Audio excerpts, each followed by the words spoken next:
নমস্কার বন্ধুরা, আমার রান্নাঘরে সবাইকে স্বাগত। সপ্তমী, অষ্টমী, নবমী তো চলে গেল, সামনে আসছে দশমী। আর দশমীতে একটু মিষ্টিমুখ না করলে একদমই ভালো লাগে না। তাই এই দশমীর কথা মাথায় রেখে আজকে একটা এই মিষ্টির রেসিপি তোমাদের সঙ্গে শেয়ার করছি। আশা করি তোমাদের ভালো লাগবে। তো চলো দেরি করবো না, তাড়াতাড়ি শুরু করে দিই। এখানে আমি 300 গ্রাম ছানা নিয়েছি, অর্থাৎ এখানে আমি 1.5 লিটার দুধ নিয়েছি। 1.5 লিটার দুধের ছানাটা আগে থেকেই বানিয়ে নিয়েছি। ছানা বানানোটা আর দেখালাম না, কারণ ছানা বানানোটা সবাই মোটামুটি জানে, তো সেই কারণে ছানাটা বানানোটা দেখাইনি। আমি অলরেডি ছানাটা বাড়িতেই কিন্তু তৈরি করে নিয়েছি। এটা কিন্তু বাইরের ছানা না, এটা ঘরেরই ছানা। তো ছানাটাকে প্রথমে আমি একটা প্লেটে নিয়েছি। নিয়ে নেওয়ার পর তারপর এটাকে প্রথমে একটু ভালো করে একটু মেখে নেব। বেশ হাতের সাহায্যেই ভালো করে এটাকে মেখে নিচ্ছি। এইরকমভাবেই মেখে নিচ্ছি। মেখে নেওয়ার পরে এই 1/4 অংশ মতো আমি একটু আলাদাভাবে সরিয়ে নিচ্ছি। এটা কেন সরাচ্ছি সেটা পরে তোমরা ভিডিওটা যদি দেখো তাহলে তোমরা বুঝতে পারবে এটাকে কেন সরিয়ে রেখেছি। আর এই যে বাকি অংশটা একটু আরেকটু ভালো করে এটাকে মেখে নিতে হবে। এই 3 থেকে 4 মিনিট মতো এটাকে মেখে নিতে হবে। তো এই 3 থেকে 4 মিনিট মেখে নিলেই এই মিষ্টিটা তৈরি হয়ে যাবে। তবে এই মিষ্টিটা তৈরি করবার জন্য যে খুব হাতে প্রেশার লেগে, যেমন আমরা সাধারণত রসগোল্লা বানাই, সেই রকমভাবে ছানা মাখার কোনো দরকার নেই। এখন একটু খানিকটা মেখে নিয়েছি। মেখে নেওয়ার পর 1 চামচ আমি এখানে চিনি দিয়েছি। চিনিটা দিয়েও আরেকবার ভালো করে এটাকে মাখবো, যতক্ষণ পর্যন্ত না চিনিটা একদম বেশ গলে যায়। তো ততক্ষণ পর্যন্ত ছানাটাকে এইভাবেই আমি এরকমভাবে মেখে নিয়েছি। দেখো ছানাটা কিন্তু বেশ ভালোভাবেই মেখে নিয়েছি। আর ছানাটা কিন্তু এখন মাখতে মাখতে একদম স্মুথভাবে তৈরি হয়ে গেছে, একদম প্লেন হয়ে গেছে। এইভাবেই ছানাটা তৈরি করে এখন এটাকে রেখে দেব। গ্যাসে কড়াই বসিয়ে দিয়েছি। আর এখানে 1/2 কাপ আমি দুধ নিয়েছি। দুধটা আমার আগে থেকেই জাল দেওয়া ছিল, তো সেই কারণে জাল দেওয়ার কোনো প্রয়োজনই নেই। শুধুমাত্র এটা একটু নেড়ে চেড়ে একটুখানি সামান্য একটু গরম করে নিচ্ছি। গরম করে নেওয়ার পরে তারপরে এখানে আমি 1/2 কাপ এখানে চিনি দিয়েছি। চিনিটা তোমরা তোমাদের স্বাদ অনুযায়ী দিও। তোমরা যদি ভাবো যে একটু মিষ্টি বেশি পরিমাণে খাবে তাহলে চিনির পরিমাণটা একটু বাড়িয়ে দিতে পারো। আমার মনে হলো যে 1.5 লিটার দুধে 1/2 কাপ চিনি ঠিকই আছে। তো চিনিটা এই দুধের সঙ্গে গলিয়ে নেবো। দেখো চিনিটা গলতে গলতে কিন্তু কালারটা একদম কিন্তু চেঞ্জ হয়ে গেছে। এই অবস্থায় আমি এখানে 1/2 কাপ আমি গুঁড়ো দুধ নিয়েছি বা মিল্ক পাউডার নিয়েছি। এই মিল্ক পাউডারটা আস্তে আস্তে করে এটাকে গুলে নেবো, কারণ মিল্ক পাউডার খুব তাড়াতাড়ি এই দুধের সঙ্গে গলে না। তো সেই কারণে এটা গুলতে একটু টাইম লাগবে। তো সেই কারণে এটা কিন্তু এই খুন্তিটা অনবরত চালিয়ে যেতে হবে। এই অনবরত না চালালে না এই মিল্ক পাউডারগুলো একদম দানা দানা থেকে যাবে। তো সেই কারণে এটা একটু সময় নিয়ে ভালো করে এটাকে নাড়তে হবে।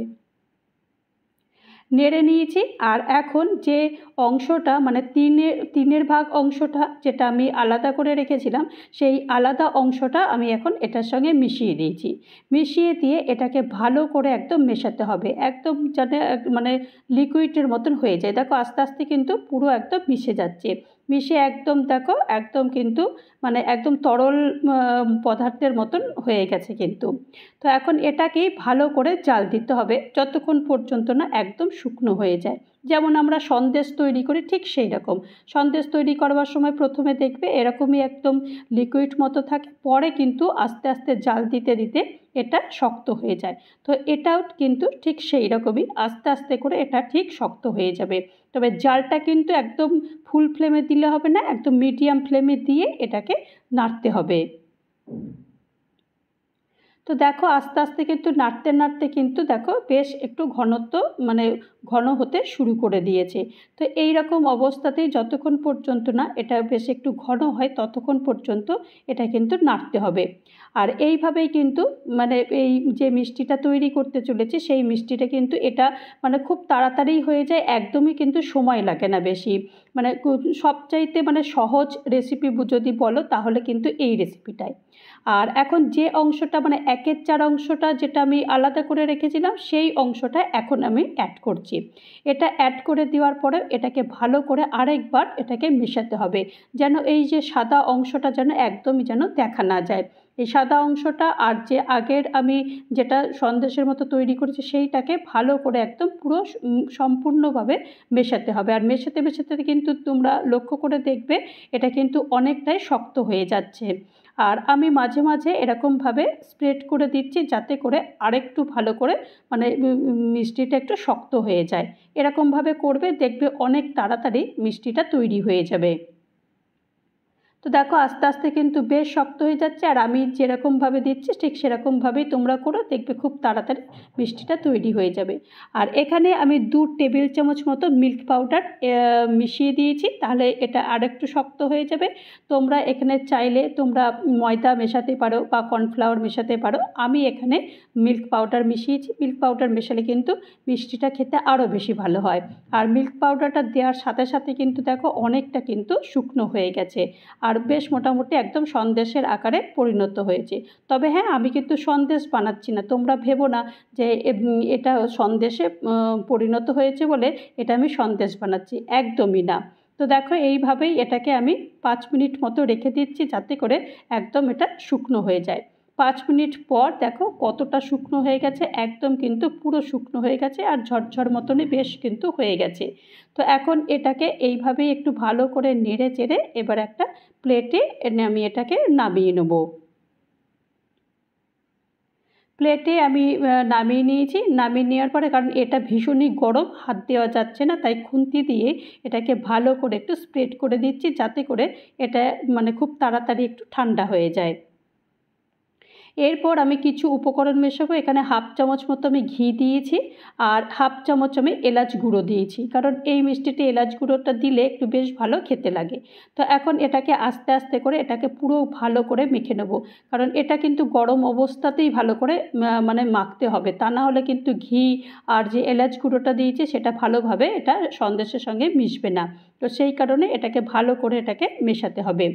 আর এই গরম অবস্থাতেই এটাকে গোল গোল করে এটাকে পাকাতে হবে, যেমন রসগোল্লা আমরা পাকাই বা লাড্ডু পাকাই, ঠিক সেই রকম গোল গোল করে এগুলোকে বানাতে হবে।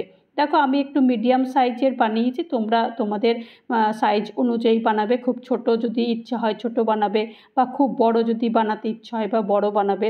আমি মিডিয়াম সাইজের বানিয়েছি। আর একটু মিল্ক পাউডার নিয়েছি, মিল্ক পাউডার একটু এরকম কোট করে দিচ্ছি চারিদিকে, তাহলে কিন্তু খেতে খুব ভালো লাগে।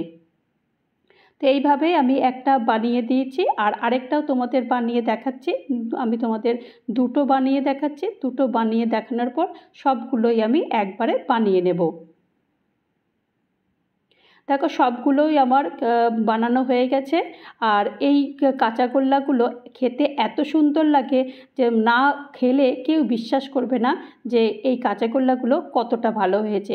দেখো আমি তোমাদের কেটে দেখাচ্ছি, দেখেই মনে হচ্ছে না কতটা সুন্দর হয়েছে। আর মানে একদম সময় লাগে না, তোমরা ভিডিওটা ভালো করে দেখবে, একদমই বেশি সময় লাগে না এই মিষ্টিটা তৈরি করতে। তো আশা করি তোমাদের এই রেসিপিটা ভীষণই ভালো লেগেছে, আর ভালো লাগলে অবশ্যই একটা লাইক করো। তো তৈরি হয়ে গেল আমার কাঁচাগোল্লা মিষ্টি।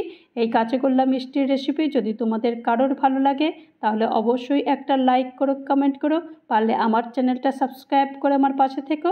আর যারা নতুন বন্ধু হয়ে আমার চ্যানেলে ভিজিট করেছো তাদেরকে অজস্র ধন্যবাদ। আর যারা এখনও পর্যন্ত আমার চ্যানেলটা সাবস্ক্রাইব করোনি তাদেরকে অনুরোধ করব চ্যানেলটা সাবস্ক্রাইব করতে। আবারও নতুন কোনো একটা ভিডিও নিয়ে তোমাদের মাঝে চলে আসবো। ততক্ষণের জন্য সবাই ভালো থেকো। নমস্কার।